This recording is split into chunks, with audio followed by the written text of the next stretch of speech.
Amarre de amor.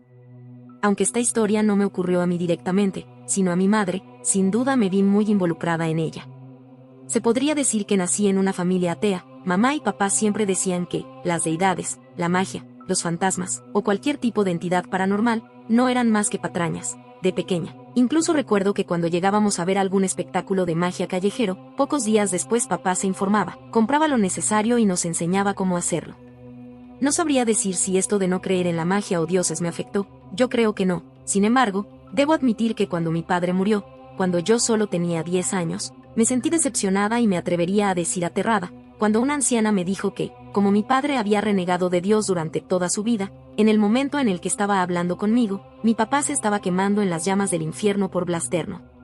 Recuerdo que lloré más por el hecho de que pensé que mi papá estaba sufriendo en el infierno, que por el hecho de que estaba muerto. Mamá fue la que me dijo que no era verdad, me dijo que aun si algo como eso existiera, mi papá nunca pondría un pie ahí, pues él era un hombre bueno y justo y según esa mitología, ese sitio era para personas malas que les hicieron daño a otros en vida. Eso me tranquilizó mucho. La muerte de papá sin duda fue un golpe muy duro para toda la familia. Yo era la mayor de 3 hijas. Mis hermanas gemelas eran demasiado pequeñas en ese entonces, por lo que la peor parte nos la llevamos mamá y yo. Sin embargo, poco a poco, encontramos la manera de salir adelante por nuestra cuenta. Creo que pasó cerca de 3 o 4 años, cuando mamá decidió que debía darse la oportunidad de conocer a más personas. La verdad, al principio no me agradó mucho la idea, pero después de tomar terapia, acepté que no era justo esperar que mamá se quedara sola por el resto de su vida. No era lo que papá hubiera querido. Las parejas de mi mamá iban y venían, creo que nunca duró con ninguna más de unos cuantos meses, por lo que jamás llegamos a conocer a ninguna del todo, o eso era hasta que él llegó a nuestras vidas. No sé si deba decir su nombre, en parte me gustaría por si alguien lo conoce, no se relacione con él, pero por otra, quizás sea capaz de hacerle algo a mí o a mi familia. Creo que lo dejaré como M. Verán, M llegó a nuestras vidas cuando yo estaba a punto de cumplir mis 15 años, papá había abierto una cuenta de ahorros desde que yo nací para esa fiesta, así que mamá me dijo que podía tener todo lo que yo quisiera ese día. Recuerdo que en aquel entonces, estaba completamente enamorada de las películas de Crepúsculo y sus libros, por lo cual le dije a mi mamá que quería que la fiesta tuviera esa temática. Mamá no tuvo ninguna objeción, así que comenzó con los preparativos de la fiesta, cuidando cada detalle para que fuera exactamente como yo la imaginaba. M trabajaba en algo relacionado con la mesa de postres o quizás era decoración, honestamente, no lo recuerdo, pero sí sé que se conocieron organizando la fiesta. Recuerdo que para el día de la fiesta, mamá invitó a M y él, como regalo, me obsequió bolsos y ropa muy costosa, así como toda la saga de los libros de Crepúsculo con pasta dura que mi mamá no había podido comprarme. No voy a mentir, en ese momento, esos obsequios hicieron que me agradara mucho, a pesar de ser solo la tercera vez que lo veía. La fiesta sin duda fue la mejor experiencia que tuve en mi vida.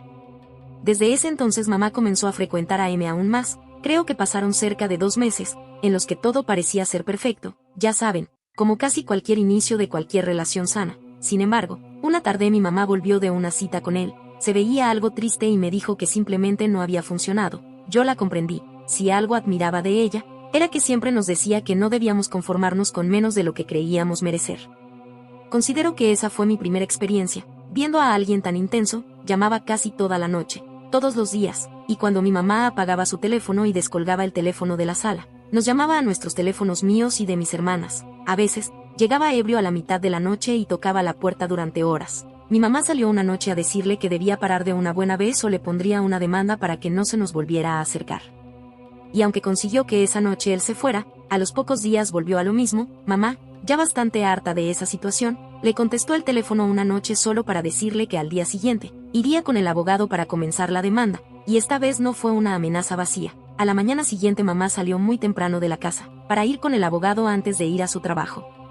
La demanda sí procedió y me parece que incluso a él le llegaron los papeles o algo así, porque, por alguna razón llegó muy furioso unos días después, diciéndole que la amaba y quién sabe qué más. Se sangró la mano golpeando la pared de la casa. M era muy volátil, se comportó de esa manera y más tarde esa noche llegó a la casa con serenata para que lo perdonara, y obviamente mi mamá no salió, por lo que eventualmente se terminó yendo. Esto pasó de una forma tan rápida, que no sé explicarla, por lo cual, solo lo diré, mamá lo perdonó. Fue 1 o 2 días después de la serenata, retiró los cargos, y no solo volvió con él, sino que lo llevó a vivir a nuestra casa, algo que jamás había hecho con ninguna de sus parejas. pues nos había dicho que si eso sucedía en algún momento, lo hablaría primero con nosotras y si alguna no estaba de acuerdo, no lo haría. Pero lo llevó de la nada y sin preguntar, nos dijo que no se había dado cuenta de cuánto lo amaba y que no podía vivir otro minuto de su vida sin él, y como ninguna de nosotras sabía qué rayos opinar sobre eso, pues simplemente nos resignamos. Solamente tuvieron que pasar unos cuantos días para odiarlo por completo, no quería mover un solo dedo para mantener la casa limpia, jamás lavó un plato o vaso que ocupó. Algo que era una regla en la casa, se acababa el agua caliente y casi enseguida que se mudó, dejó su trabajo. Así que se quedaba todo el día tirado en el sofá, mirando la televisión y devorando nuestra comida. Mi mamá parecía no darse cuenta de lo horrible que era ese hombre. Siempre que cualquiera de nosotras se quejaba de que él se acababa el agua caliente o no dejaba comida para nosotras, mamá únicamente decía que ella lavaría todo lo de él y nos decía que podíamos pedir una pizza o algo a domicilio si es que teníamos hambre, siempre recalcando que todo eso era fácil de arreglar por lo que no era un problema por el cual debíamos reclamar y que estábamos exagerando. La situación se volvió aún más insoportable al pasar los meses. Él era grosero con nosotras, actuaba como si esa fuera su casa. Si mis hermanas o yo llevábamos invitados cuando se iban nos decía que hacíamos mucho ruido y que no dejábamos que descansara a gusto y que no quería que volviéramos a llevar a nadie. E incluso llegó al punto de correr a mis amigos, un día en el que yo ya le había pedido permiso a mi mamá de invitarlos para ver una serie. Aquel día cuando mi mamá llegó a la casa, yo le dije que ya no podía seguir viviendo así y que él debía irse. Pero mi mamá me dijo que yo no sabía lo que era estar enamorada de verdad y que cuando yo supiera lo que era el amor verdadero, dejaría pasar algunos detalles mínimos. Terminamos discutiendo mucho más esa noche, pues yo le dije que cómo podría decirme eso, sabiendo que papá era 1.000.000 de veces mejor hombre que lo que él podía llegar a ser, y ella me respondió que ella amaba a M mucho más que cualquier cosa o persona, incluso más de lo que había amado a mi padre. Recuerdo que terminé diciéndole a mi madre que sí, eso era lo que pensaba. Entonces le marcaría a mi abuelo para que mis hermanas y yo nos fuéramos a vivir con él y entonces ella se quedaría sola, siendo feliz con ese hombre horrible. De inmediato mi mamá cambió su semblante, fue como si el miedo a perdernos la sacara de aquel trance de enamoramiento que le impedía ver las cosas tal y como eran.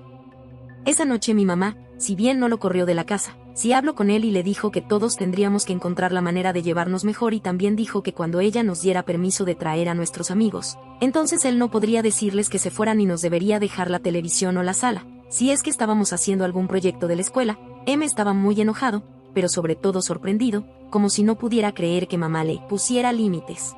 Pienso que si tuviera que repetir todo de nuevo, tal vez me hubiese ahorrado la parte que estoy a punto de narrar, no lo sé. Quizás debí tomar a mis hermanas y salir de ahí, pues un par de días después, yo me había quedado despierta hasta tarde, pues debía presentar una maqueta que había dejado para el último minuto por nada más que mi irresponsabilidad. Creo que eran cerca de las 3 de la madrugada, cuando escuché que alguien estaba rasguñando mi puerta.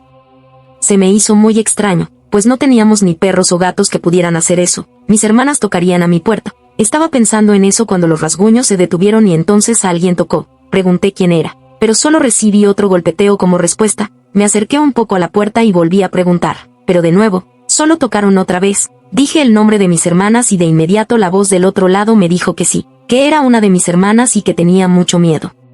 Sin reflexionarlo 2 veces abrí la puerta. Una de mis hermanas estaba ahí, me dijo que estaba escuchando ruidos extraños en la cocina. Eso se me hizo extraño, tanto que ella tuviese miedo, como que ella creyera escuchar ruidos extraños, pues como dije antes, éramos prácticamente ateas, por lo que no creíamos tampoco en fantasmas o eventos paranormales. Aún así, lucía bastante asustada por lo que decidí acompañarla para ver el origen del ruido. Yo la verdad no escuchaba nada, estábamos bajando las escaleras en una total oscuridad. Mi hermana me sujetaba de la mano, y si mi memoria me sigue siendo fiel, podría jurar que su mano estaba muy fría y a medida que bajábamos, le pregunté sobre qué clase de ruidos eran los que estaba escuchando. Ella lanzó una risita burlesca y apretó un poco más mi mano, diciéndome ¿no escuchas? Al mismo tiempo que comenzaba a tararear una canción que jamás había escuchado. Aquella tonada me hizo estremecer. Le dije que me soltara cuando terminamos de bajar los escalones, pero no lo hizo, solo siguió avanzando. Al mismo tiempo de que enterraba sus uñas en la palma de mi mano, la desesperación comenzó a apoderarse de mí, pues algo dentro mío me decía que lo que estaba sosteniendo mi mano y guiándome, quién sabe por qué motivo hacia la cocina, no era mi hermana. Comencé a tratar de zafarme, le decía que me soltara, pero ella no dejaba de tararear aquella tétrica tonada y lanzaba una risita esporádica, como si le diera gracia el hecho de que yo creía que era capaz de liberarme de su agarre. Ahora estaba convencida de que no era mi hermana, ella no podría tener tanta fuerza. Grité, y pateé sin éxito, cuando, justo antes de entrar a la cocina intenté agarrarme de la pared de la puerta, cuando sin querer, presioné el interruptor de la luz. Y esa cosa desapareció al instante, como si fuera una sombra que solo podía existir en la oscuridad. Cuando lo recuerdo hoy en día, todo el tiempo esa cosa se había mantenido en la oscuridad. Regresé a mi habitación encendiendo todas las luces a mi paso. No entendía qué era lo que me acababa de pasar, pero estaba segura de que estaba aterrada. Una vez en mi cuarto, me revisé la mano. Estaba sangrando donde esa cosa me había enterrado las uñas. Por supuesto que se lo conté a mi mamá al día siguiente, pero ella también era atea. No podía creer que un ente cambiaformas se había convertido en una de mis hermanas y después me hubiera lastimado. Me dijo que lo más probable era que había tenido un sueño muy vívido y tal vez me lastimé con algunas de las cosas que había usado para hacer mi maqueta, pero yo sabía que lo que yo había visto había sido algo muy real. Y lo confirmé cuando, mientras salía de la casa con mi maqueta, Emma me sujetó por el hombro, me lo apretó muy fuerte y me susurró al oído con tono enfadado y amenazante: si te vuelves a interponer entre tu madre y yo, eso no es lo peor que te pueda pasar, ¿entendiste, mocosa? Esas palabras me asustaron tanto, que solo sentí con la cabeza antes de salir de manera apresurada de la casa. No me atreví a contárselo a nadie hasta mucho tiempo después. Las cosas fueron solamente empeorando a partir de ahí. Nadie lograba entender cómo una mujer tan fuerte e independiente como lo era mi madre podía estar en una relación tan tóxica. M la trataba horrible. No solo le gritaba y la trataba mal en público, sino que también comenzó a engañarla. Algunas veces tomaba del propio dinero de mi mamá para invitarlas a comer y recuerdo que en más de una ocasión llegó a llevar a otras mujeres a la casa mientras mi mamá trabajaba. Nuestra vida en la casa se estaba viviendo insoportable. Casi todo el dinero que mi mamá ganaba en su trabajo ahora era casi todo para M y no importaba cuántas personas le dijera que la engañaba o que lo habían visto meter mujeres a la casa. Mamá siempre decía que eran únicamente chismes del vecindario, que no soportaban ver a alguien siendo una pareja tan enamorada y perfecta como lo eran ellos dos y que solo eran envidias que no estaba dispuesta a corresponder.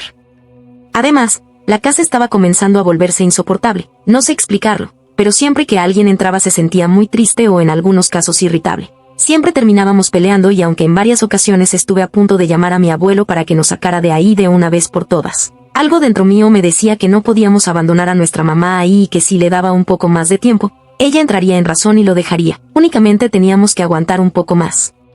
2 años después de esto, comenzaron a ocurrir cosas un poco extrañas en la casa. Tocaban la puerta y se iban corriendo antes de que la abriéramos. Tiraban todos los vasos y platos. No era extraño encontrar el piso de la cocina lleno de vidrios o cerámica rota. Sin embargo, jamás pudimos ver quién estaba detrás de eso, pues siempre que encendíamos la luz, ya no había nada. Mamá decía que nosotras dejábamos las cosas mal colocadas y por eso se caían, y lo de las puertas, bueno, también decía que éramos nosotras tratando de jugarles una broma.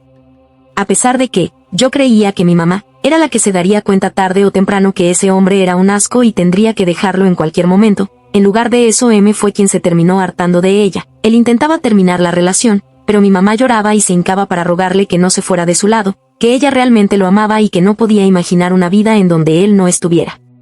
Y por alguna razón él siempre terminaba accediendo y quedándose en la casa un poco más de tiempo, aunque, después de unas cuantas semanas más, volvía a intentar terminar con mi mamá y la historia se volvía a repetir. Pueden llamarme mal hija por esto y tal vez lo merezca, pero recuerdo que en aquel entonces, veía a mi mamá como el ser más mediocre y patético de la historia.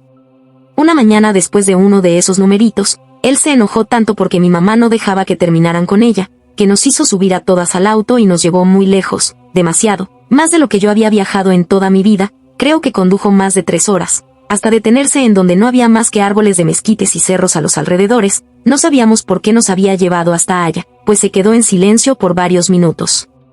Después de eso lanzó un suspiro y señaló un mezquite del lado izquierdo. Le dijo a mamá que la odiaba y que la única razón por la que ella pensaba sentir amor por él se encontraba enterrado en ese mezquite. Después a punta de gritos nos ordenó bajar para ir a ver. Las 4 bajamos y casi de inmediato él arrancó, sin saber exactamente qué hacer. Mamá caminó hasta el mezquite y vio que la tierra estaba algo suelta, por lo que comenzó a cavar. No tuvo que hacerlo mucho para toparse con algo. Era una fotografía de ella, pero tenía un mechón de su cabello atado con unos listones rojos y había 5 alfileres pinchando la fotografía. Ninguna de las 4 sabía qué rayos opinar al respecto, pero por lo que mi mamá nos contó, en el momento en el que lo tuvo entre sus manos, dejó de sentir todo lo que sentía por M y un sentimiento de odio y culpa por habernos dejado de lado se hizo presente. Después de eso, tuvimos que caminar casi 1 hora en el sol para encontrar un camión que nos llevara a nuestra ciudad. Jamás volvimos a ver a M. Los vecinos dicen que solo llegó, sacó una maleta y se fue. Mamá tomó mucha terapia para volver a recuperar su confianza en ella misma, y poco a poco aquella experiencia solo quedó como una historia rara que ninguna de las 4 puede encontrarle una explicación lógica.